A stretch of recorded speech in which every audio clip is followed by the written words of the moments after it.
Hi friends, आपण मैंने समस्ते निश्चित भाव में पीएम किसान सम्मान योजना विषय जानी। वर्तमान समय पीएम किसान सम्मान योजना को नहीं केंद्र सरकार बड़ घोषणा कर कि चाषी मानक एणिकी 2000 टंका लेखाएं सीधा सख मिल से आपण मान कौन करने पड़ो यही वीडियो मध्यम आपण संपूर्ण डिटेल्स कहबी।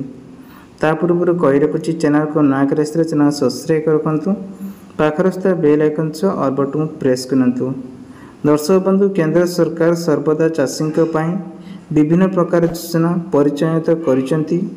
देशर चाषी ने आर्थिक सहायता तीनोटी किस्ती जुगाई दौरान केंद्र सरकार 6000 टंका।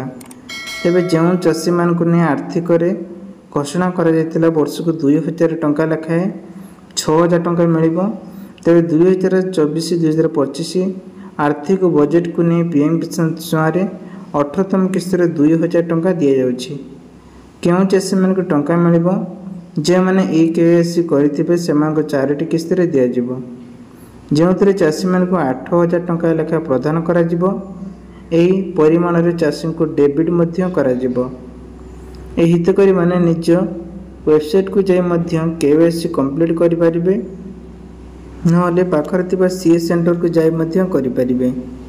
वर्तमान नुआ पेज को चाषी रे निजर पंजीकरण नंबर को प्रवेश करिकि एबे ही OTP पाई परिबे एवं चाषी रो नुआ लिस्ट मध्य देखि परिबे।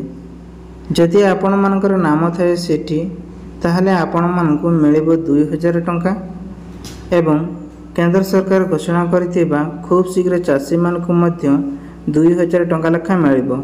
सेथिपई पीएम किसान gov.in को जाई निजर बेनिफिशियल लिस्ट चेक करंतु एवं कोन पाई मिलुनी तार अपडेट आपण माने पाई परिबे।